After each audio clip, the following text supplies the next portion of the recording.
Ya, sebelum kita mulai ya, kita masuk dalam doa dan kita mau pertolongan Tuhan. Mari kita masuk dalam doa ya. Bapa, kami bersyukur hari ini kami masuki pada pra bulan menyambut Engkau, Allah menjadi manusia, dan kami tahu Tuhan kami ingin belajar arti dari penyembahan. Karena kami tahu bahwa tanpa kami mengerti makna penyembahan, khususnya hadirat-Mu, Engkau menjadi bait yang hidup, yang sungguh-sungguh nyata dalam hidup kami, menjadi bait Allah. Dan kami berada di dalam dunia ini juga mau memasuki bait ini dan Engkau menjadikan kami juga bait-Mu. Dan disinilah ada rahasia-rahasia yang besar, kami belajar, dan dimulai dari Firdaus sampai kepada waktu di mana Engkau memberikan pada kami kesempatan yang sangat indah bersekutu dengan Engkau di hari Sabat, hari perhentian-Mu, hari Engkau memanggil kami untuk bersekutu dengan Engkau dan membawa kami dalam persekutuan yang kudus, yang kekal, dan persekutuan yang selama-lamanya.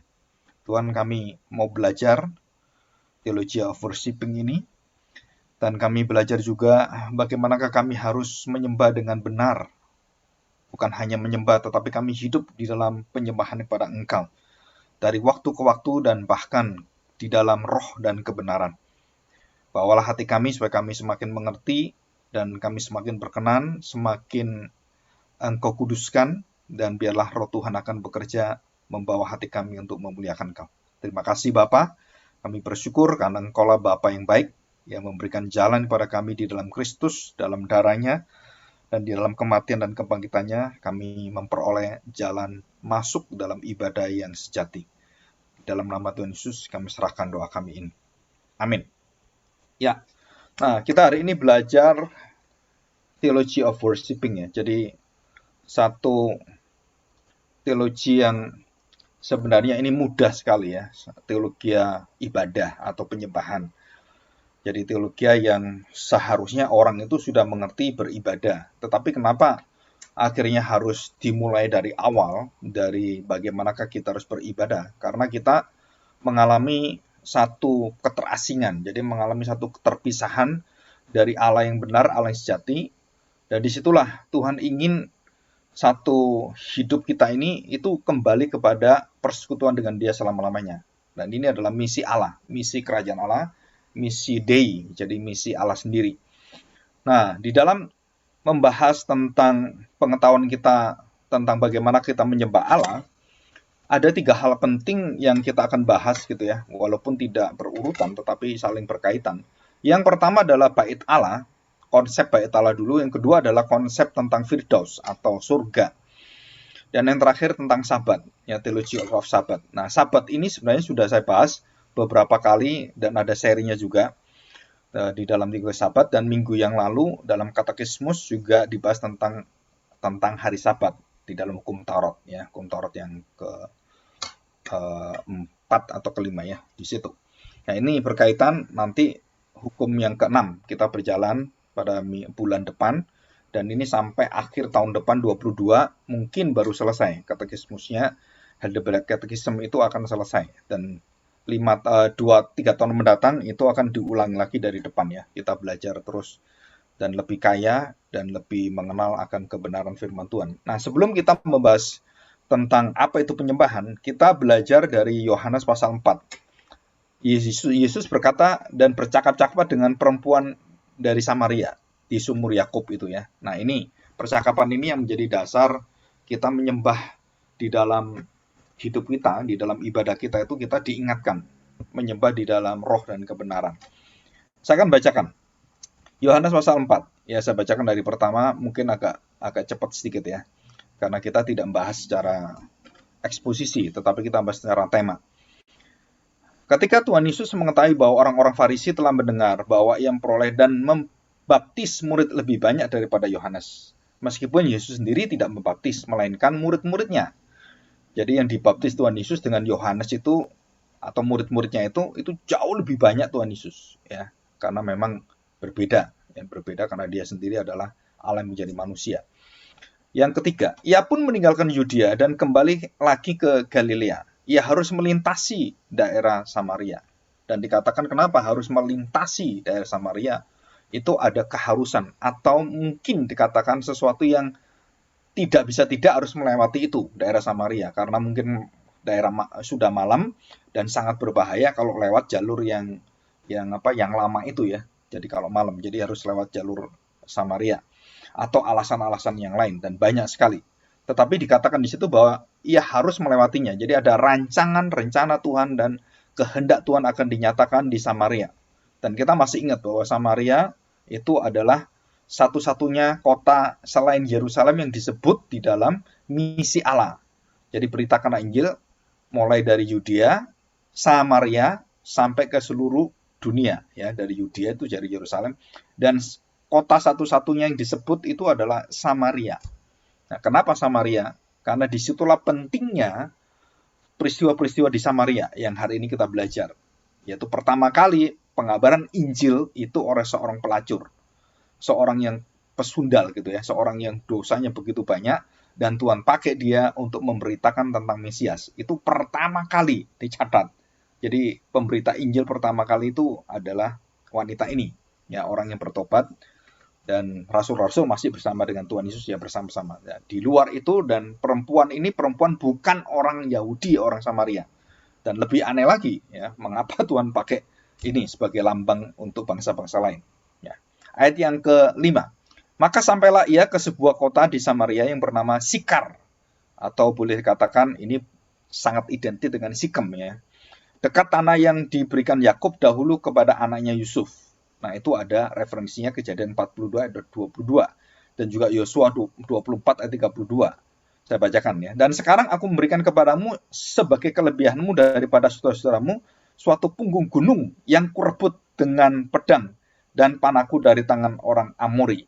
Nah, ini Sikem itu ya, Sikar. Nah, dikatakan di situ, dan juga ada di kitab Yosua juga, itu merupakan satu hadiah yang diberikan oleh Yakub ya, dan kemudian anaknya Yusuf juga memilikinya dan keturunannya sampai kepada saat itu ya, sampai kepada Tuhan Yesus. 6. Di situ terdapat sumur Yakub. Yesus sangat letih oleh perjalanan, karena itu ia duduk di pinggir sumur itu hari kira-kira pukul 12. Nah, perhatikan, hari kira-kira pukul 12. Ini siang hari. Maka datanglah seorang perempuan Samaria hendak menimba air. Kata Yesus kepadanya, nah ini satu permintaan atau satu seruan. Jadi kalau orang ngomong itu seperti kalimat ini seperti mengemis, ya, meminta, karena dia sangat letih, haus, dan dia betul-betul butuh air. Dan Allah yang menciptakan air, menciptakan gunung, menciptakan air terjun, menciptakan mata air, semuanya itu hari itu meminta air. Dan ini betul-betul dia adalah seorang manusia yang sejati, ya. Berilah aku minum. Jadi meminta. Jadi boleh dikatakan kalimat ini sebenarnya setara dengan orang mengemis. Ya, Tuhan tanda petik itu meminta, memohon. Ya, ngemis kepada perempuan ini. Bayangkan Allah yang memiliki segala-galanya itu memposisikan dirinya untuk membuka jalur percakapan dengan perempuan itu. Dia merendahkan hidupnya, merendahkan hatinya, merendahkan dirinya, dan dia memohon. Ya, perempuan itu tidak mengira siapa ini sebenarnya ya. Oke. Sebab murid-muridnya telah pergi ke kota membeli makanan. Maka kata perempuan Samaria itu kepadanya, masakan engkau orang Yahudi minta minum kepadaku, orang Samaria, seorang Samaria? Sebab orang Yahudi tidak bergaul dengan orang Samaria. Dan ini masa lalu yang sangat besar sekali. Ya, pengkhianatan orang Samaria itu sangat kurang ajar sekali. Ya, boleh dikatakan orang yang tidak mempunyai moral.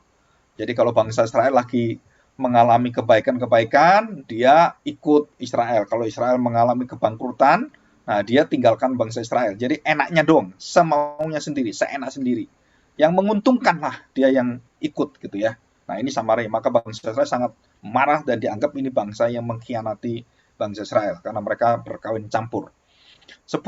Jawab Yesus kepadanya, jikalau engkau tahu tentang karunia Allah dan siapakah dia yang berkata kepadamu, berilah aku minum, niscaya engkau telah meminta kepadanya dan ia telah memberikan kepadamu air hidup. Jadi Tuhan meminta air secara fisik Dia mengatakan, kalau kamu tahu siapa saya, aku akan berikan kamu air hidup. Wah, ini benar-benar kebalikan ini ya. Kamu minta nanti kalau kamu dalam hidupmu kamu kehausan, aku akan memberikan kamu air hidup. Kamu sekarang memberi aku air yang bisa haus lagi. Tapi aku akan memberikan kamu air hidup yang tidak akan kamu haus lagi. Itu percakapan Tuhan Yesus dengan perempuan ini. Ya, 11. Kata perempuan itu kepadanya, Tuhan, engkau tidak punya timba dan sumur ini amat dalam. Dari manakah engkau memperoleh air hidup itu? Nah, coba kita pikirkan. Baik Nikodemus, baik perempuan Samaria ini berpikir secara fisikal, secara kenyataan yang ada, dan memikir secara logika dia, secara rasio manusia yang terbatas.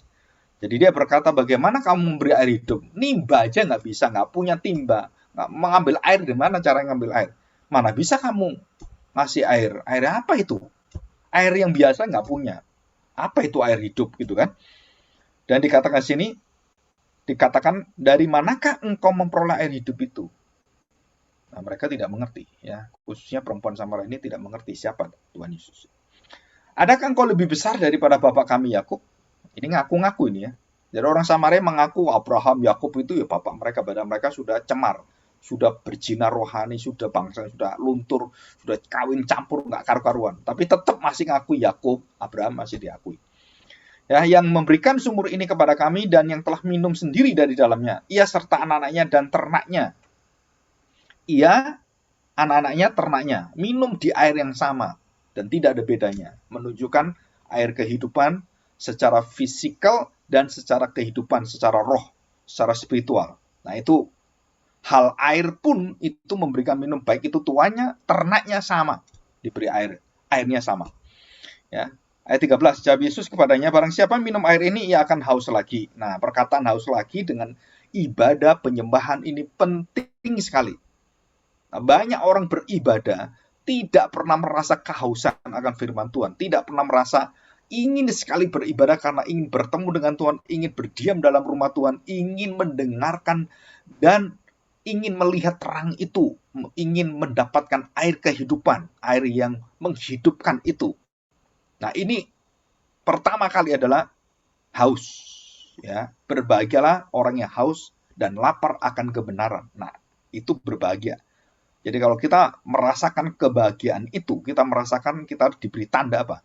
Rasa haus dan lapar. Nah, itu ibadah. Jadi kalau saya beribadah, saya tidak ada kerinduan untuk mengenal firman Tuhan, untuk bersekutu dengan Tuhan. Saudara sedang beribadah di dalam ibadah ritual, dan itu ibadah yang mematikan. Dan itu di hadapan Tuhan. Saudara sedang beribadah menjijikkan di hadapan Tuhan. Dan saudara bukan beribadah. Saudara itu cuman ritual. Cuman ya kebiasaan. Ya, dan itu berbahaya sekali. Oke, ayat 14. Saya bacakan ya. Barang siapa minum air ini, ia akan haus lagi, kata Tuhan Yesus ya. Tetapi barang siapa minum air yang akan kuberikan kepadanya, ia tidak akan haus untuk selama-lamanya. Sebaliknya, air yang akan kuberikan kepadanya akan menjadi mata air di dalam dirinya. Jadi kamu kan air dari luar ini. Minum, haus lagi. Minta minum lagi, haus lagi. Nah, air yang diberikan Tuhan itu bukan dari luar. Dari dalam mengalir, dan kamu tidak akan pernah nggak puas. Firman itu akan memuaskan kamu. Kamu haus, firman Tuhan memuaskan. Dan bukan dari luar, dari dalam kamu dipuaskan. Jiwamu itu mendapatkan air kehidupan dan mengalir terus. Nggak habis-habisnya. Kalau air dari luar, habis. Ya, yang kita cari, habis. Tapi yang dari dalam yang Tuhan janjikan, itu akan terus-menerus menjadi mata air di dalam dirinya yang terus-menerus memancar sampai kepada hidup yang kekal. Air itu sampai kemana? Sampai kepada hidup yang kekal. Pohon kehidupan itu. Keluarlah air yang menyembuhkan bangsa-bangsa dan menyembuhkan kita, dan kita kembali akan lihat kepada pohon kehidupan itu. Dan ini secara tidak langsung Tuhan Yesus sedang menunjuk bahwa siapakah pohon kehidupan itu? Lambang hidup kekal dan yang memberikan hidup kekal. Ya. 16, kata Yesus kepadanya, pergilah, panggillah suamimu, dan datang ke sini. Kata perempuan itu, aku tidak mempunyai suami. Kata Yesus kepadanya, tepat katamu bahwa engkau tidak mempunyai suami. Sebab engkau sudah mempunyai 5 suami, dan yang sekarang ada padamu bukanlah suamimu. Itu Kalau orang Jawa itu gendaan gitu ya, selingkuhan. Ya. Yang ada sekarang selingkuhan, jadi kamu tuh 6 laki-laki, 5 suamimu sudah cerai, nggak tahu kenapa kamu kamu itu karena nggak karu-karuan atau suamimu yang pokoknya nggak tahu. Pokoknya Tuhan Yesus katakan yang ada sekarang memang kamu nggak punya suami, yang ada sekarang bukan suamimu. Kagetlah wanita itu ya. Dalam hal ini engkau berkata benar. Kata perempuan itu kepadanya, Tuhan, Tuhan atau Tuan ya, Lord. Ya, yang nyata sekarang padaku bahwa engkau seorang nabi. Tuan atau Lord Tuhan itu dan nabi. Jadi dua ini langsung diakui oleh perempuan ini yang dibuka dosanya. Nenek moyang kami menyembah di atas gunung ini, tetapi kamu katakan bahwa Yerusalemlah tempat orang menyembah. Ya, kata Yesus kepadanya. Nah, ini kita bahas ini sekarang, saudara. Percayalah kepadaku, hai perempuan. Nah, saudara garis bawah ini ya. Saatnya, ini penting sekali. Saatnya akan tiba dan sekarang sudah tiba dan sudah berjalan menuju ke sana. Kita sudah tiba karena Yesus sudah lewat. Sekarang saatnya akan tiba. Jadi sudah tiba. Yesus kan sudah tiba, sudah mati di kayu salib. Saatnya akan tiba bahwa kamu akan menyembah Bapa. Nah, jelas ya. Jadi Tuhan Yesus sebelum mengajar murid-murid tentang doa Bapa kami, dia sudah mengajar orang menyembah itu menyembah kepada Bapa. Jadi sebutan Bapa bukan hanya untuk doa, tapi untuk menyembah, untuk berhubungan dengan Allah. Saudara sedang berhubungan dengan Bapa.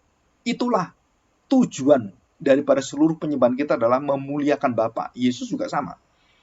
Dikatakan, kamu akan menyembah Bapa, bukan di gunung ini dan bukan di Yerusalem. Titik, saudara. Kenapa sekarang kita mau bangun Yerusalem, mau ke Yerusalem, mau ke tembok ratapan, mau bangun itu bait Allah yang baru, mau bangun itu sabbatical yang baru nanti, yang akhir zaman.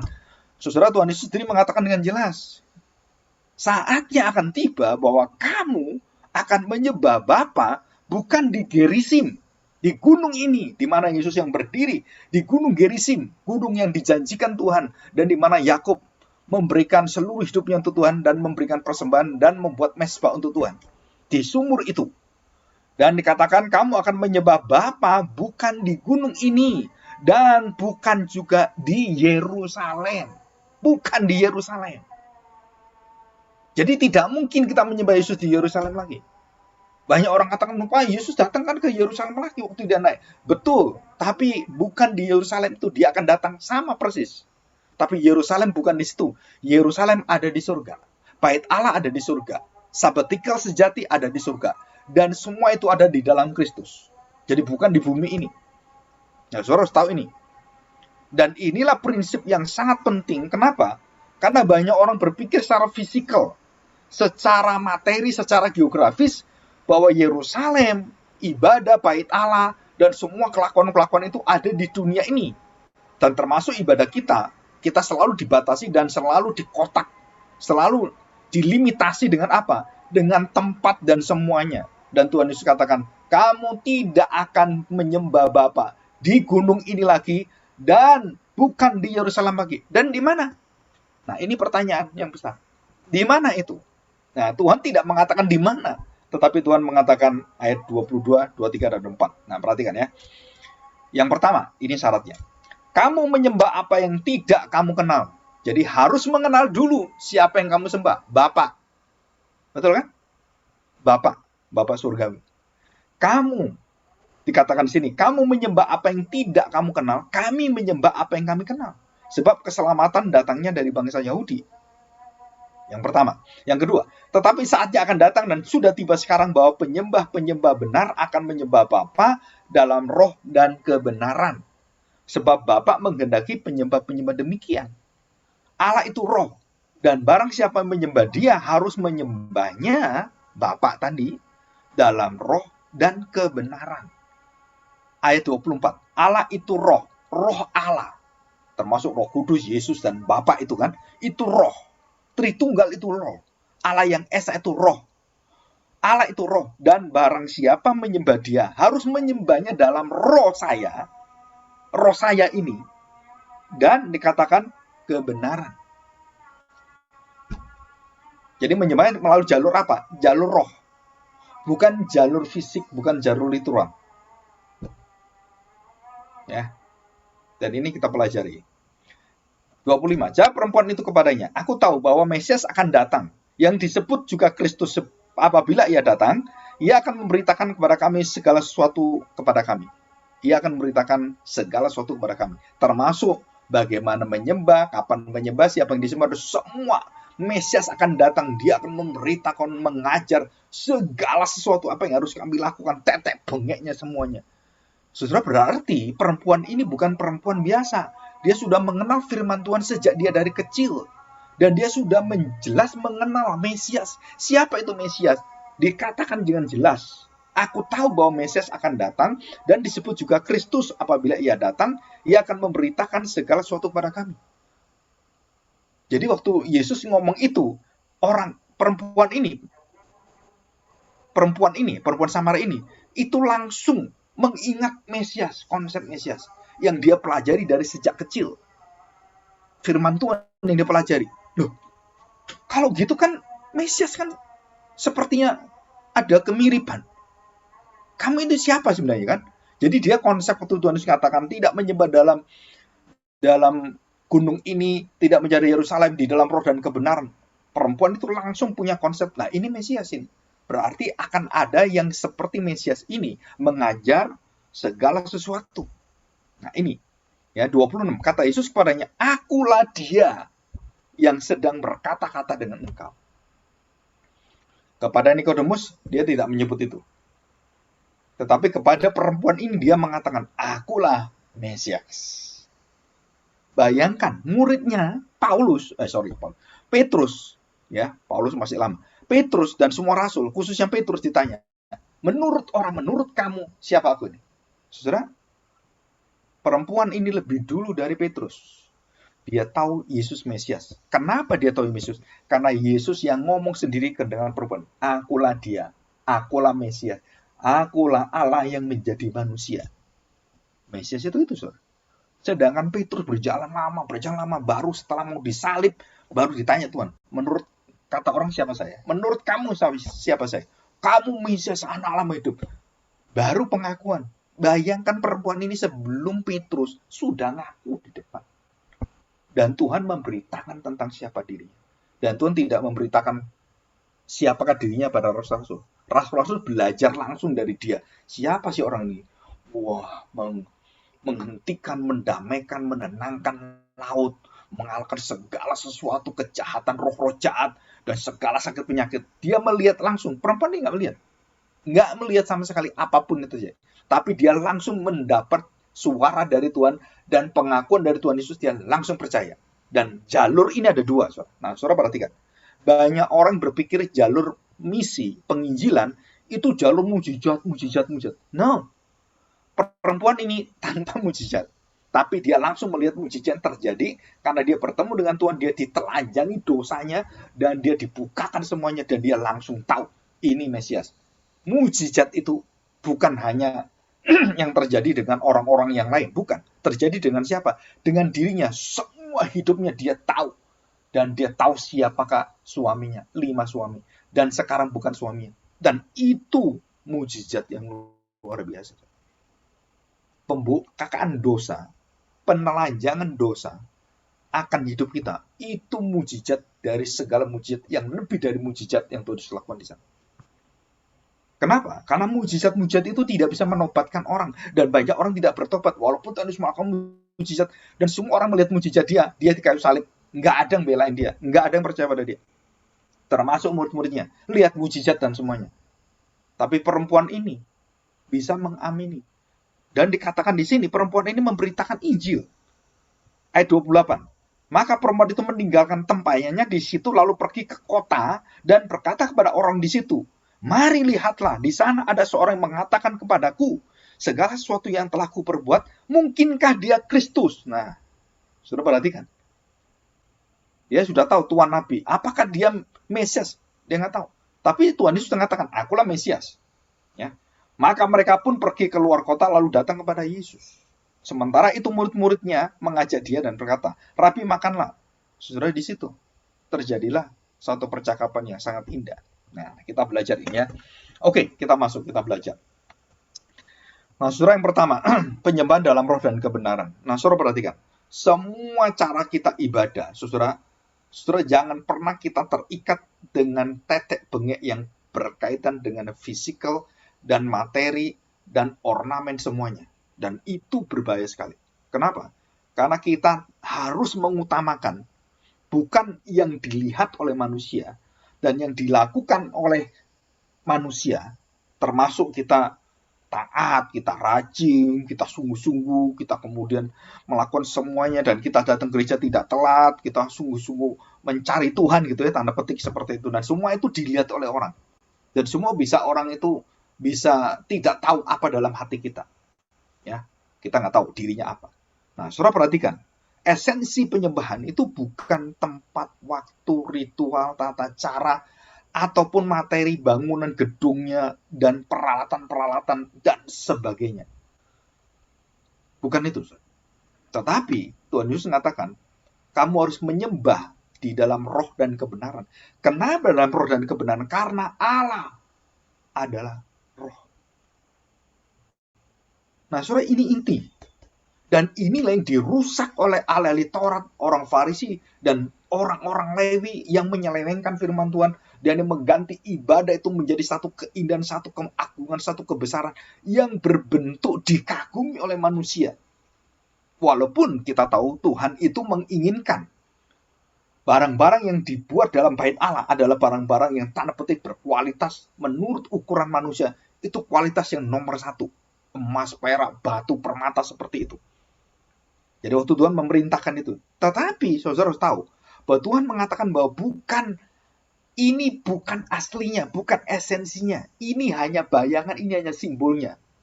Jadi Tuhan ingin kita menyatakan kehidupan kita dalam penyembahan. Itu menyatakan yang sungguh-sungguh. Dan itu pun bukan yang sesungguhnya.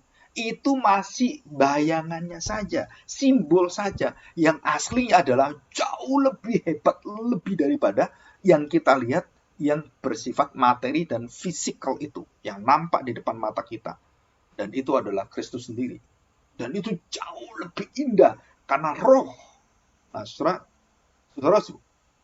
mau mengikat di dalam ibadah itu dalam ikatan roh, bukan ikatan cuman batin antara orang-orang yang kenal. Wah, saya datang ke sini tuh ya karena saya kenal kamu. Besar karena nggak enak dengan kamu, karena saya pelayanan. Nah, bukan itu, saudara. Tapi kita diikat dengan roh, roh Bapak Surgawi, roh Allah yang kekal, dan kita menyembahnya dalam roh dan kebenaran. Kita belajar ini, ya. Oke, jadi prinsip pertama adalah seluruh penyembahan, saudara, kita harus menyembah di dalam bukan tubuh dan bentuk-bentuk mimik kita, terus raut wajah kita, gerakan-gerakan kita, begini, begini, begini, tepuk tangan atau tepuk kaki atau tepuk apapun, dan kita menyanyi dengan segala bentuk, tanda petik, apapun yang kita ungkapkan ekspresi kita. Saudara, Tuhan tidak pernah bisa ditipu apa yang ada dalam hati kita. Dia tahu roh kita, roh siapa. Dia tahu roh miliknya itu siapa. Dia tahu yang tidak memiliki roh Allah itu siapa. Dan dia tahu menghormati, memuliakan orang-orang yang memuliakan dia. Dia tahu orang-orang menyembah dalam roh dan kebenaran karena dia yang membuat rohnya hidup. Rohmu hidup, maka kamu bisa menyembah saya. Dia tahu siapa miliknya. Dia sudah meteraikan itu. Dan dia tidak lihat orang-orang yang tidak dimeteraikan. Kamu mau menyembah kayak apapun, mau nyanyi sebagus apapun, Tuhan tidak pernah anggap kamu. Tapi orang-orang yang sudah dimeteraikan itu, dengan suaranya yang sumbang, yang masih nggak bisa, dan belajar yang masih tertatih-tatih, Tuhan berkenan dengan suara itu. Daripada orang yang tidak ada meterai darah Kristus, tidak ada milik Kristus. Dia menyanyi dengan keindahan, tapi dia tidak ada kaitannya dan tidak memiliki roh Allah. Saudara, semua sia-sia. Loh Pak, bagaimana mengukur ini? Nggak tahu saya. Yang tahu Tuhan. Kamu bisa ngerti dalam hatimu, rohmu bagaimana. Dan kamu bisa menyeleksi, menguji dirimu, meneliti, menyelidiki dirimu sendiri. Apakah saya mengalami satu kekuatan itu dalam jiwa saya? Kekuatan merindukan bersekutu dengan Tuhan. Bukan hanya karena pandemi, karena ketakutan, bukan. Apakah saya ada kerinduan itu? Dan bukan hanya pribadi loh. Ini kerinduan ini bersama dengan jemaat-jemaat, dengan umat. Dan bersama-sama. Adakah itu roh kekuatan itu? Kalau tidak ada, saudara sedang sakit rohani. Saudara sedang mengalami satu, kalau orang katakan itu satu, terpisah gitu. Jadi satu yang jauh dari Tuhan. Dan saudara harus hati-hati ini. Kenapa? Dengan adanya pandemi ini, kita dibiasakan untuk apa? Tidak bertemu. Dan kemudian kita menikmati kita ada bertemu, dan kita kemudian nggak mau ketemu. Ya sudah, enak ini. Kenapa? Ya, saya nggak usah ke gereja, saya bisa enak di rumah, bisa tidur panjang, dan lain-lain. Nah, saudara hati-hati, saudara. Kenapa? Dan disitulah kerinduan itu akan pupus pelan-pelan. Dan apakah kamu milik Tuhan atau tidak? Tuhan tahu, saya nggak tahu. Tuhan tahu. Kalau Tuhan tahu, maka hatimu akan digerakkan oleh Roh Kudus, dan kamu akan dibakar oleh Roh Kudus, dan kamu akan datang kepada ibadah. Pak, bagaimana kalau tidak datang kepada ibadah? Ya tanya Tuhan. Itu urusan kamu dengan Tuhan. Tetapi firman Tuhan mengingatkan, bukan karena tempat, bukan karena waktu, bukan tempat, tapi ada rohmu yang akan mengikat kita semuanya, dan kita mau beribadah, dan kita semua adalah bait Allah sebenarnya. Ya. Nah, ini akan kita bahas panjang nanti. Jadi esensi penyembahan adalah bukan karena tempat, bukan, tapi karena kita dipanggil oleh Tuhan. Kita di exkalio, kita gereja, dipanggil keluar dari dunia, bersekutu dengan Tuhan dan bersekutu dengan orang percaya. Nah, ini kalau tidak ada, kamu belum menjadi milik Kristus. Jadi milik Kristus adalah kita dikasih Tuhan, kita mengasihi Tuhan. Dan jangan lupa, kita mengasihi sesama, dan sesama itu, sesama orang-orang yang percaya kepada kita, juga mengasihi kita. Kita saling mengasihi. Dan itu di mana? Di bait Allah, di gereja. Di bait Allah, dalam tubuh kita, dalam roh kita. Tuhan membangun itu. Bukan di gedungnya, bukan. Jadi, saudara perhatikan di sini ya. Jadi pentingnya apa? Kita tahu esensi penyembahan. Jadi, secara kita harus berpikir dengan jelas. Jadi waktu saya ibadah, kalau di dalam roh, waktu tidak terbatas. Karena kita manusia, kita diberi bekerja, kita punya tanggung jawab secara dunia, dan kita belum meninggalkan dunia ini. Maka kita bertanggung jawab. Tuhan meminta satu hari kita, dan satu hari sebagai hari Sabat itu, dan kita persembahkan untuk Tuhan. Dan kita mau melayani Tuhan, walaupun cuma 2 jam, sama gitu ya. Tetapi saudara harus tahu, bahwa waktu 2 jam itu mempengaruhi seluruh hari-hari kita, dan jam, menit, detik kita semuanya. Artinya apa? Bahwa waktu kita menyembah di dalam roh Tuhan, kita berada di satu tempat, dan kita bersama-sama dengan percaya, bukan tempatnya, tetapi panggilan Tuhan itu menyatukan roh kita, dan kita dalam satu tempat, di gereja kita masing-masing, di gedung gereja kita masing-masing. Tapi bukan gedungnya Tuhan lihat, tetapi persekutuannya. Gereja itu bukan gedungnya Tuhan lihat, tapi orang-orang yang di dalam, dan waktu kita bersekutu, dan ingat baik-baik, dari persekutuan ini, kemudian gereja itu memencar. Untuk apa? Melakukan misinya. Memancarkan terangnya, menjadi garam. Dan tetap kamu beribadah di dalam roh dan kebenaran. Mengapa? Karena kekuatan bersekutu dengan Tuhan, dan bersekutu dengan roh-roh orang percaya yang disatukan Tuhan, itu akan memiliki kekuatan, bisa memberikan kekuatan kita, bisa menenangkan kita, bisa memberikan kita satu semangat, dan banyak sekali yang kita ambil dari persekutuan itu. Tapi kalau kita lepas, kita masing-masing di rumah, atau sekarang istilah Zoomic Church, gereja Zoom gitu kan, kita semua gerejanya cuma Zoom aja gitu. Nah, saudara tahu akibatnya apa? Kita kehilangan keterikatan, kelekatan ini, dan kita menjadi gereja yang tidak akan bisa diterima Tuhan. Gereja Zoom itu gereja yang bukan gereja. Saudara harus tahu ini. Dan gereja adalah gereja di mana tubuh ini akan bersama-sama, dihubungkan dengan kasih, dengan pengampunan, dengan kerendahan hati, dan mereka belajar ini semua. Bagaimana mengasihi musuh, itu bukan dia hanya di Zoom, nggak bisa. Dia harus nyata, real. Maka segala sakit, penyakit, pandemi ini semuanya, mungkin bisa sementara, untuk apa? Menunda semua ini. Tetapi kita tetap beribadah, bersekutu dengan keluarga kita di dalam segala resiko kematian. Saudara harus beribadah. Jadi, saya dengan keluarga tetap beribadah. Walaupun sakit, walaupun apa, tetap beribadah. Dan itu tidak bisa dipisahkan. Dan gereja-gereja bukan nekat, bukan saudara. Tapi gereja-gereja yang tahu apa yang menjadi kekuatan dari Tuhan.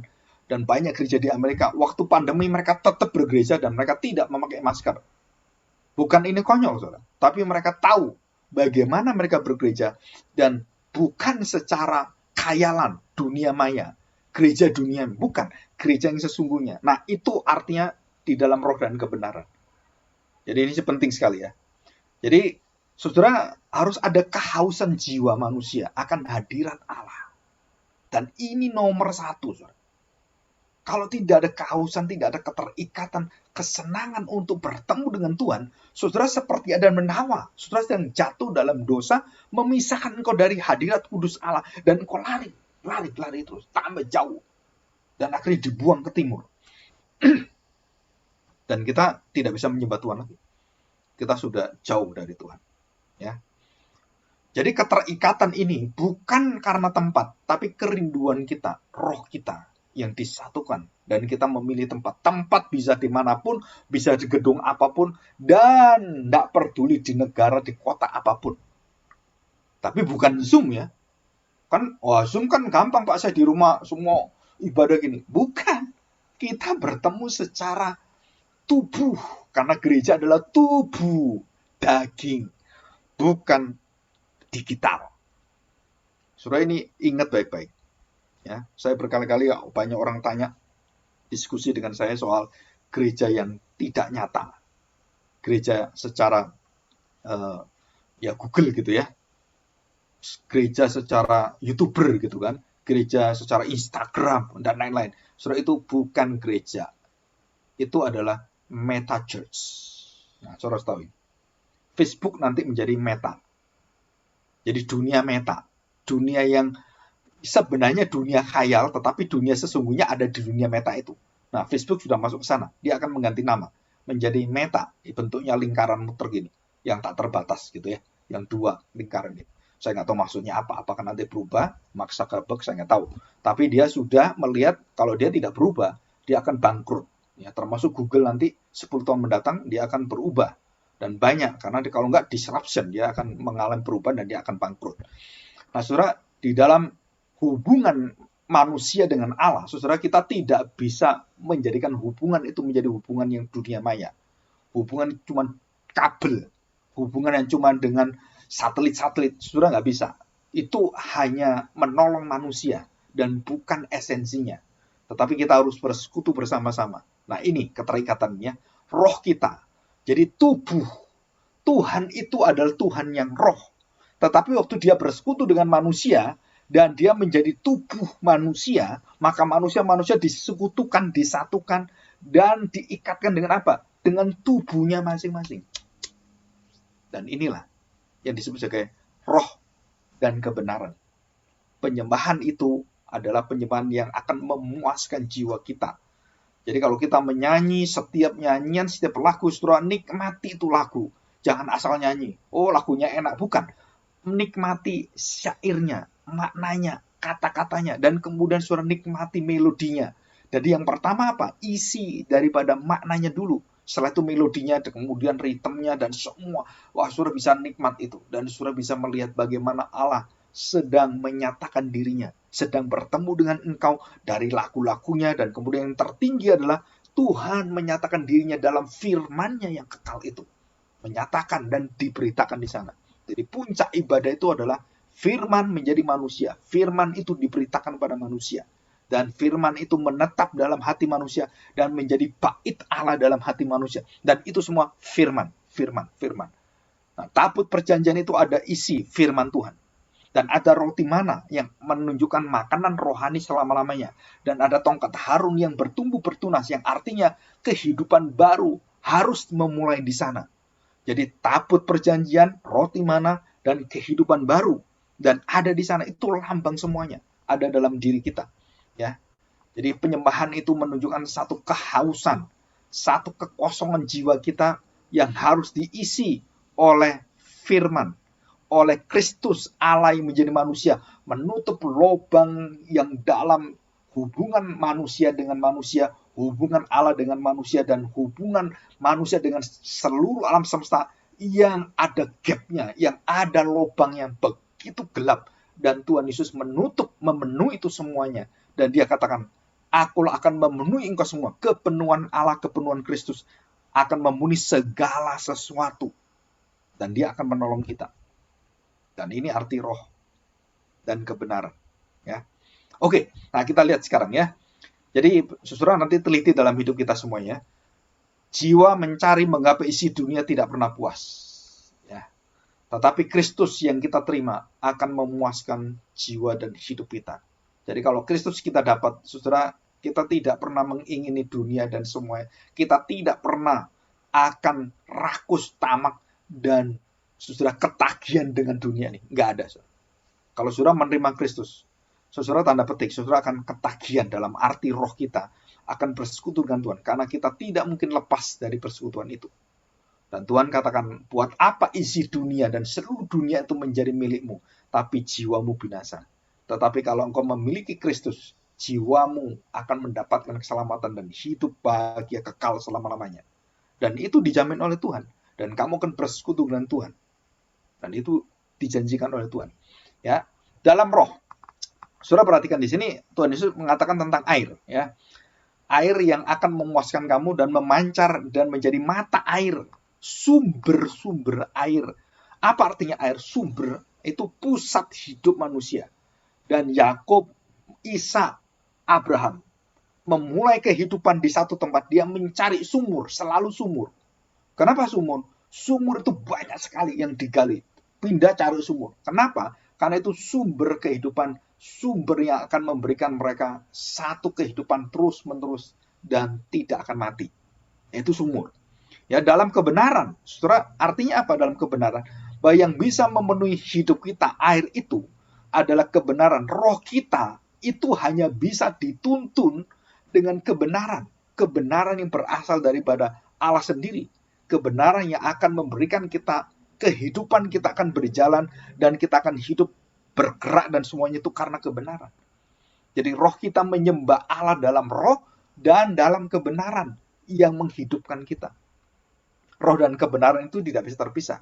Kalau ada roh pasti kebenaran, roh kebenaran. Dan siapakah roh dan kebenaran ini? Itu dikatakan dalam Yohanes 12:14, Yohanes 16 juga, dikatakan adalah roh kebenaran. Apa itu? Roh Kudus. Roh Allah, roh Kristus. Dan itu menunjuk pada satu pribadi, yaitu Roh Kudus. Bukan rohnya Kristus, bukan, saudara. Roh Kristus itu adalah Roh Kudus. Roh Kudus, Roh Kristus. Dan Kristus sendiri ada Kristus. Roh Allah dan Roh Kudus. Jadi Allah sendiri Bapa ya Bapa. Bukan, oh ini rohnya Bapa dengan ini. Ini rohnya itu yang satu ini bukan Allah, satunya Allah. Bukan, ini sama-sama Allah. Dari roh Allah, Roh Kudus, Roh Kristus, roh kebenaran itu adalah satu pribadi. Jadi roh dan kebenaran itu hanya bisa bertemu di dalam satu pribadi yang akan menyampaikan seluruh hidup Kristus dalam diri kita. Dan itu tidak bisa terpisahkan. Menyembah dalam roh dan kebenaran. Nah, saudara, pemahaman tentang bait Allah. Ini kita waktunya sudah agak mepet ini ya. Nah, perhatikan sekarang. Saudara perhatikan, di dalam Kejadian pasal pertama, kita lihat Kejadian pasal pertama, ayat yang kedua. Ya, Kejadian pertama, saya bacakan. Allah menciptakan langit dan bumi serta isinya. Pada mulanya Allah menciptakan langit dan bumi. Nah, perhatikan. Bumi belum berbentuk dan kosong. Gelap gulita menutupi samudra raya. Dan roh Allah melayang-layang di atas permukaan air. Ya, apa yang sedang dikerjakan roh Allah ini? Sedang mempersiapkan satu semesta alam yang berpusat pada dunia. Kemudian dunia ini berpusat kepada manusia yang diciptakan di sana. Yang akan mengendalikan bukan hanya dunia, yang mengendalikan ke dunia dengan sekelilingnya. Jadi Adam dan Hawa itu bisa mengendalikan bukan hanya dirinya, bukan hanya binatang-binatang. Dia juga bisa mengendalikan dunia ini. Itu kuasa yang luar biasa. Itu hanya Tuhan yang bisa lakukan itu. Adam dan Hawa punya kuasa yang kita nggak tahu adalah dia bisa mengatur jagat semesta ini. Dia bisa mengatur binatang-binatang yang ada di udara, di laut, cuma dengan kuasa apa? Saya nggak tahu. Tapi kuasa roh Allah dalam dirinya. Jadi roh Allah ini sedang mempersiapkan dunia dan semesta semua ini akan menjadi rumah Allah, menjadi bait Allah. Jadi makrokosmik bait Allah dan kemudian menjadi mikrokosmik yang nanti adalah manusia. Jadi manusia hadir bersama dengan Allah di situ di Taman Firdaus. Saudara, di Taman Firdaus kita tidak melihat ada bait Allah. Nggak ada. Tapi ada taman. Nah, nanti kita akan pelajari. Setiap bait Allah didirikan itu selalu ada taman. Bait Allah Salomo selalu ada taman. Dan kenapa berkaitan dengan taman ini? Nah, saudara, itu semua nanti kita jawab di minggu-minggu mendatang ya, berkaitan semuanya. Nah, perhatikan baik-baik. Jadi, perhatikan ya. Jadi Roh Allah mempersiapkan itu. Dia sedang mempersiapkan apa? Bumi, dunia ini yang akan dihadirkan manusia dan semua ciptaan di sini, dan bukan di luar semuanya ini. Dan di bumi inilah yang akan mengontrol seluruh daripada kehidupan, hidup dan mati, segala makhluk itu. Itu di sini. Dan Tuhan kemudian menciptakan makhluk-makhluk, dan pada puncaknya seluruh ciptaan itu manusia menjadi kemuliaan Allah. Dan manusia diberi Roh Allah, kekuatan dari Allah yang luar biasa, bukan cuma kepintaran. Saya nggak tahu seberapa hebat Adam dan Hawa itu mengatur semesta alam, bukan dengan IQ saja. Saya nggak tahu, itu kuasa apa? Roh Allah. Dan waktu Allah memberikan rohnya kepada Adam, menciptakan Adam, dan kemudian Hawa diambil dari tulang rusuknya menjadi teman Adam. Dan kedua manusia ini menguasai jagat semesta dan mengatur. Dan ini kalimatnya, perhatikan ya. Ayat 20. Ya, kita lihat. Kejadian 1 ayat 26. Perhatikan ya. Berfirmanlah Allah, baiklah kita menjadikan manusia menurut gambar dan rupa kita, supaya mereka berkuasa. Saudara, berkuasa itu apa? Berkuasa itu orang yang punya kuasa. Itu bisa memerintah. Kuasa itu kan dengan perintah, saudara. Kuasa itu dengan pengendalian. Kuasa itu dengan menunjuk dan mengatur semua, mengendalikan semua. Dan manusia setelah diciptakan menurut gambar rupa Allah, diberi Roh Allah itu, supaya mereka berkuasa atas ikan-ikan di laut dan burung-burung di udara dan atas ternak dan atas seluruh bumi dan atas segala binatang melata yang merayap di bumi. Jadi semua di dunia ini, semua makhluk hidup dan termasuk di dalamnya makhluk yang mati, itu bisa diatur dan dilestarikan oleh manusia. Untuk apa? Kepentingan seluruh ciptaan itu. Dan yang mengatur siapa? Tuhan serahkan itu kepada manusia. Dan inilah misi Allah. Inilah misi gereja. Sebenarnya, nanti kita akan belajar ini. Dan dikatakan di sini, maka Allah menciptakan manusia itu menurut gambarnya, menurut gambar Allah diciptakannya dia, laki-laki dan perempuan diciptakannya mereka. Allah memberkati mereka, lalu Allah berfirman kepada mereka. Nah, saudara perhatikan. Berkuasalah akan segala binatang udara dan bumi, semua makhluk semuanya, dan termasuk semua yang ada di bumi ini. Termasuk, saudara perhatikan, bumi diatur oleh manusia, bumi ini mempunyai pengaruh dengan seluruh alam semesta semua. Jadi manusia waktu mengatur bumi itu bagus, baik, maka semesta jagat ini menjadi serasi. Luar biasa ini. Dan Tuhan Yesus akan memperbaiki itu di Golgota. Pemulihan ciptaan dan jagat semesta ini. Ya. Nah, perhatikan. Allah memberkati mereka dan dikatakan beranak cucilah dan bertambah banyak.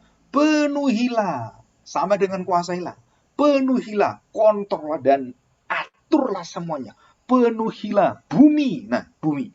Dan taklukkanlah itu. Berkuasa atas ikan-ikan di laut dan burung-burung di udara dan atas segala binatang yang merayap di bumi. Jadi, saudara, saya percaya. Jadi manusia akan diberi kuasa, khususnya orang-orang yang mencintai Tuhan, orang yang ditebus oleh Tuhan, itu akan diberikan wewenang yang luar biasa untuk mengatur jagat semesta yang jatuh dalam dosa ini. Dan beberapa teolog percaya bahwa dunia ini akan diperbarui melalui gereja Tuhan. Melalui orang percaya akan menemukan banyak sekali pengetahuan-pengetahuan dan akan mengubahkan dunia ini, dan Yesus akan datang dan akan menyempurnakan semua yang kita kerjakan di sini.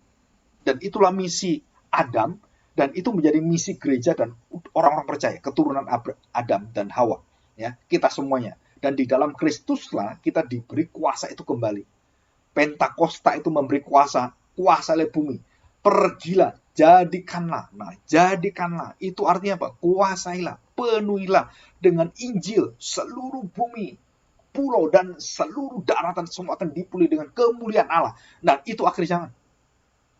Dan ini artinya penyembahan itu. Jadi kita sedang menyembah untuk apa? Kita sedang berdoa supaya Allah berdaulat dan menguasai bumi dan semua akan kembali kepada Tuhan semua. Dan itulah ibadah kita dalam roh dan kebenaran. Dan kita tahu itu. Tetapi saudara harus tahu, manusia jatuh dalam dosa. Sehingga kita tidak bisa beribadah lagi dengan baik dan benar. Dan kemudian Tuhan mengadakan ibadah pertama kali. Ya, saudara perhatikan ini. Saya waktu belajar ini ada hal yang sangat luar biasa yang Tuhan bukakan banyak. Ya, saudara perhatikan ya. Jadi setelah masuk manusia jatuh dalam dosa, Tuhan kemudian memberikan satu perlindungan, satu keselamatan dengan mengorbankan binatang. Kita nggak tahu binatang apa, dan diambil kulitnya, dan kulitnya diberikan pada Adam dan Hawa. Dan itulah pertama kali Allah mengadakan ibadah untuk manusia. Allah mengadakan ibadah untuk manusia, menebus dosa manusia, dan memberikan pengorbanan. Lambangnya adalah binatang yang mati dan diberikan kulitnya dan dipakaikan pada manusia. Dan Allah semua yang mengadakan ibadah dari awal sampai akhir, sampai kembali semuanya kepada Allah. Jadi ibadah pertama di bumi ini waktu manusia jatuh dalam dosa adalah dilakukan oleh Allah sendiri. Dan kemudian Allah memberikan janjinya kepada Mesias, kepada Kristus yang akan menjadi manusia dan menjadi penyembahan manusia dan penyelamat pada manusia. Dan kemudian kembali memuji, memuliakan dia. Dan itu dilakukan di hadapan Adam dan Hawa. Dan itu bukan hanya cuma pakai baju, kita pikir pakai baju selesai. Bukan, saudara. Itu ada ritualnya. Dan Tuhan membuat ritual ini diulangi di dalam Keluaran, diulang oleh Musa dan semuanya. Oleh Abraham, oleh Nuh, dan semuanya. Mereka membuat mezbah, korban untuk Tuhan. Itu sama semua. Sama semua. Dan itulah menunjuk kepada apa? Bait Allah. Dan menunjuk waktu pada hari Sabat. Hari pelepasan. Hari perjanjian Tuhan. Dan itu kapan dilakukan? Nah, saudara, ada satu ayat yang saya baca dan kemudian diselidiki oleh beberapa profesor biblika perjanjian lama ya, yang sangat luar biasa, hampir lebih dari 200 tahun. Dan Kejadian pasal 3 kita lihat.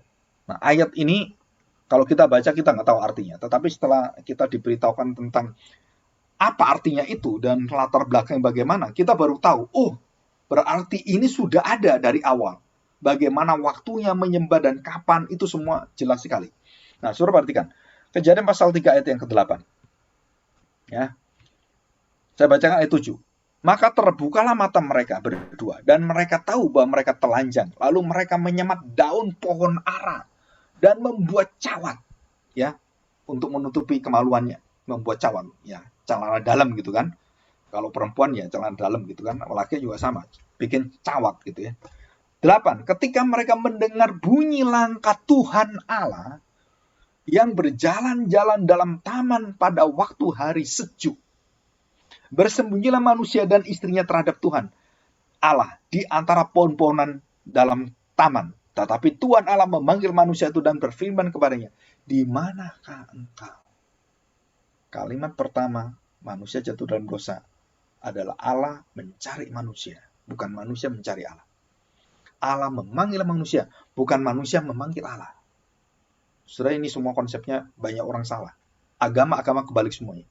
Allah mencari manusia, Allah memanggil manusia, Allah menyediakan janji pada manusia, Allah menolong manusia, Allah mengasihi manusia, Allah bermurah hati pada manusia, dan semua dari Allah semua. Dan manusia jatuh dalam dosa, tidak bisa melakukan apa-apa. Mereka menjauh dari Allah, mereka malu, mereka telanjang, mereka bersembunyi.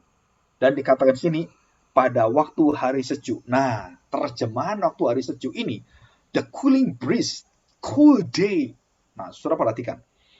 Saudara, di dalam perjanjian lama, kita akan diperlihatkan dengan penelitian-penelitian yang sangat luar biasa. Yang tadi saya katakan hampir ratusan tahun itu. Dan kemudian bapak-bapak gereja, khususnya dari jalur Westminster Theological Seminary dan orang-orang reformasi, reform, puritan semuanya.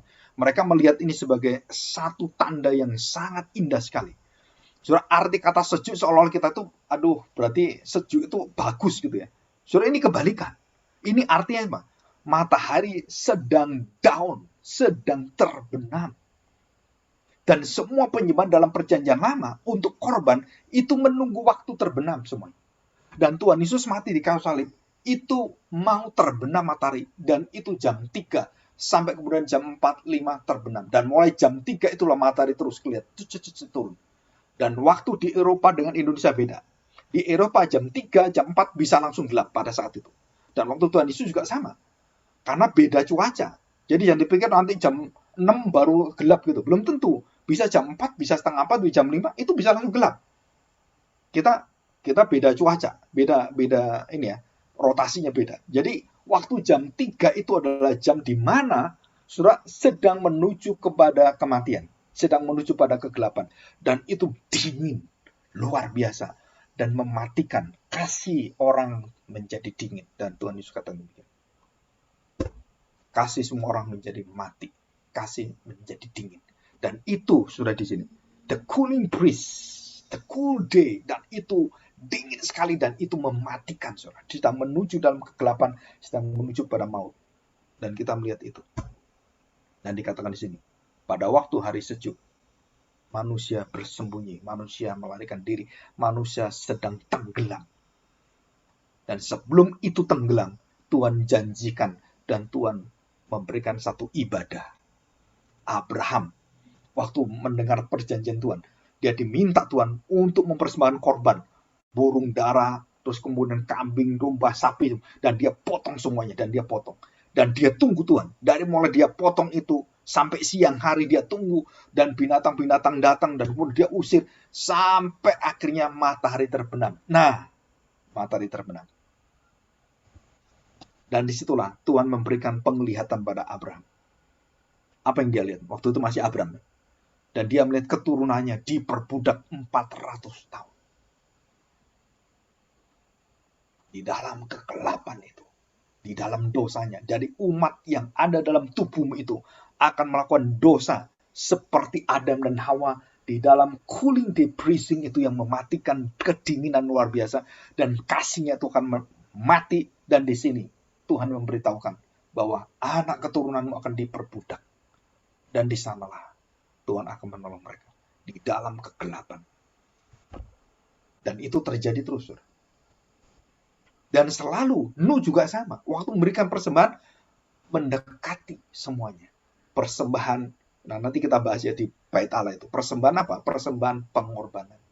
Dan selalu harus menjelang kegelapan. Dan Tuhan Yesus pasca Jumat Agung, dia dipersembahkan juga jam 3 menjelang matahari terbenam. Jadi ini sudah dimulai dari mana? Sudah dimulai dari Firdaus. Sudah dimulai Allah dari Firdaus. Dan kemudian sebelum dia mengusir manusia, Tuhan menjanjikan satu jalan keselamatan. Dan itu baiknya Tuhan. Bukan diusir dulu baru bukan. Tapi dia perbaiki dulu manusia, baru Tuhan berikan janjinya. Udah, kamu sekarang berjalan bersama dengan janji saya.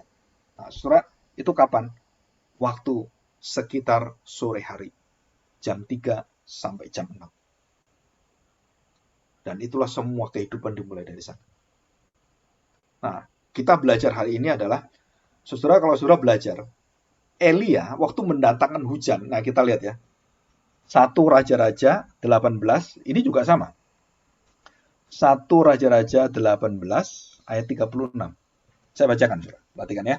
Kemudian pada waktu mempersembahkan korban petang, nah, perhatikan, korban petang, tampilah Nabi Elia dan berkata, ya Tuhan Allah Abraham, Ishak dan Israel, pada hari ini biarlah diketahui orang bahwa Engkaulah Allah di tengah-tengah Israel, dan bahwa aku ini hambamu, dan bahwa atas firman-Mu lah aku melakukan segala perkara ini. Jawablah aku ya Tuhan, jawablah aku supaya bangsa ini mengetahui bahwa Engkaulah Allah ya Tuhan, dan Engkaulah yang membuat hati mereka tobat kembali. Nah, janji Tuhan ini kan. Lalu turunlah api Tuhan menyambar habis korban bakaran kayu, api batu. Dan ini persis terjadi sebelum Elia lakukan, Abraham sudah lakukan. Dan juga Tuhan melalui surga mulia dan kemuliaannya itu dia membakar korban Abraham, membakar korban Elia, membakar korban semua imam-imam yang ada yang menyembah Tuhan sesuai dengan janji dan semua perkenan Tuhan. Dan termasuk Kristus pun waktu dia buka tangannya dan kegelapan meliputi dia. Dan kemudian api kemuliaan menyala. Kapan menyala? Waktu Yesus bangkit. Malaikat menyala, tubuh Kristus menyala, dan Roh Kudus turun. memberikan bumi dan langit yang baru, Yerusalem yang baru, Bait Allah yang baru. Berdirilah di sana. Pentakosta. Dan inilah sejarahnya. Jadi Pentakosta waktu datang, kapankah Pentakosta datang? Waktu mereka menyembah Tuhan. Bukan memberikan persembahan, tapi mereka memberikan tubuhnya pada waktu petang. Dan itu sama persis, saudara. Dan saya belajar dari awal sampai akhir dan bahkan sampai akhir zaman. Waktunya sama. Dan termasuk kalau kita secara urutannya, Tuhan Yesus datang kembali ke sini, saudara, itu waktu persembahan petang ini. Dimuliakan dia. Dan waktu dunia sudah mau hancur, akan diubah oleh Tuhan, Yesus datang. Dan kemudian mengangkat semua dengan kemuliaannya. Dan disitulah terjadi satu waktu yang sangat indah dan diciptakan baru semuanya. Dan kita bersyukur hari ini kita bisa belajar ini ya. Nah, saudara, ada satu lagi yang terakhir. Daniel pasal 9. Ya, Daniel pasal 9 ayat 21. Ini juga petang, saudara. Ya. Saya bacakan. 70 kali 7 masa. Nah, seperti pengampunan itu ya. Ayat 20. Sementara aku berbicara dan berdoa dan mengaku dosaku. Ini Daniel. Dan dosa bangsaku, bangsa Israel, dan menyampaikan ke hadapan Tuhan Allahku permohonanku bagi gunung kudus Allahku. Tuhan Yesus di mana? Bukit Gunung Golgota. Sinai di mana? Bukit Gunung Sinai. Taurat diberikan. Dan waktu Tuhan Yesus bertemu dengan Elia dan Musa, itu juga sama. Dan itu terang hari. Dia meminta supaya Musa dan Eli datang, dan dia berbicara banyak, dan kemudian menjelang petang. Dan sekarang kita dilihat sini. Daniel berdoa, dan kemudian saudara perhatikan ayat 21. Sementara aku berbicara dalam doa, terbanglah dengan cepat ke arahku. Siapa saudara? Malaikat Gabriel. Dia yang telah kulihat dalam penglihatan dahulu itu, pada waktu persembahan korban petang hari. Dan kemudian lalu ia mengajari aku dan berbicara dengan aku. Daniel, sekarang aku datang untuk memberi akal budi kepadamu untuk mengerti. Kuasa daripada Gabriel memberikan pencerahan. Akal budi mengerti nubuatan semuanya. Jadi Allah memberikan kuasa pada Gabriel. Gabriel kemudian mencelikkan pikiran Daniel. Jadi malaikat bisa memintarkan orang. Bisa, saudara. Malaikat bisa membuat IQ-nya kita cerdas sekali. Dan malaikat itu menyertai Sadrak, Mesak, dan Abednego. Menyertai Daniel. Dan memberikan akal budi itu. Untuk mengerti 70 kali 7 masa. Kalau tidak mungkin. Bagaimana dia bisa mengerti sampai ke zamannya Adam dan Hawa? Nggak mungkin, saudara. Kita nggak ada pengetahuan itu. Dan Gabriel memberikannya kuasa itu. Akal budi. Dan pada waktu persembahan korban petang. Dan semuanya korban petang. Jam 3, jam 4, jam 5, sampai petang. Dan Tuhan Yesus mati juga petang. Dan dunia akan disambut oleh Tuhan juga waktu petang. Diberkati oleh Tuhan. Ya. Kita bersyukur. Dan kita jangan takut dengan seluruh kehidupan kita. Karena semua sudah dijanjikan Tuhan. Dan semua sudah jelas. Sudah dimenangkan oleh Tuhan Yesus. Dan kita bersyukur hari ini kita bersama-sama masuk dalam doa. Kita menyembah Tuhan di dalam roh dan kebenaran. Kita sudah mendapatkan kebenaran, kita sudah mendapatkan haus akan firman Tuhan, dan kita mendapatkan janji-janji kemenangan, sukacita, dan jaminan dari Tuhan. Maka kita jangan ragu untuk hidup bersama dengan Tuhan. Jangan takut dengan pandemi, jangan takut dengan apapun. Kematian pun jangan takut, saudara. Gak ada yang ditakuti, saudara. Ya, mari kita berdoa, kita bersyukur di hadapan Tuhan. Bapa, kami bersyukur hari ini kami mendapatkan satu pengertian yang indah dari firman Tuhan. Kami manusia yang berdosa sudah jatuh dalam dosa. Kami menuju kepada kekelaman malam, kematian yang kekal.